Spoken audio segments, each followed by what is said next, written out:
Sewer Roundtable Review. Hey everyone, long time no see. Maybe this video will save you some money. I don't know, maybe about 500 bucks or so.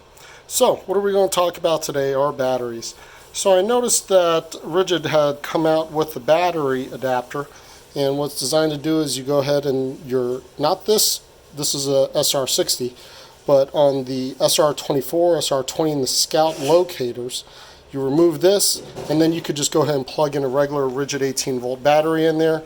And the thought process is to get away from regular C-cell batteries. However, that adapter costs $484 according to Tool Crib. Right now, that's what's showing on their website. Kind of pricey. Okay, so let me show you what I use instead. I use this guy right here, Tenergy batteries. I'm actually charging these, and there you go, right there. So you got your part number. Now, here's the next thing.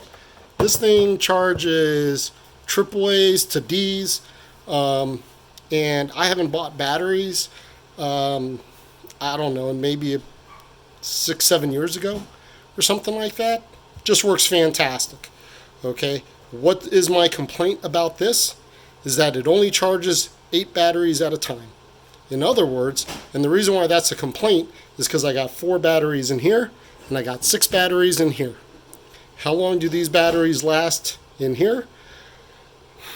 I probably do anywhere from 15 to 20 inspections a week, and I would say I have to charge up my batteries about every 2 to 3 weeks. Okay, that's how long.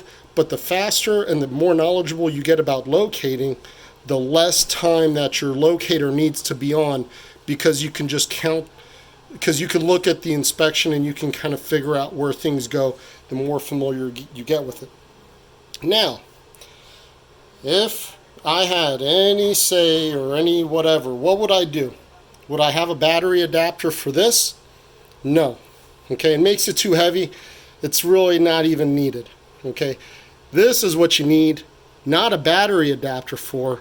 What you need is a line adapter. In other words, I want to be able to plug line voltage into this thing.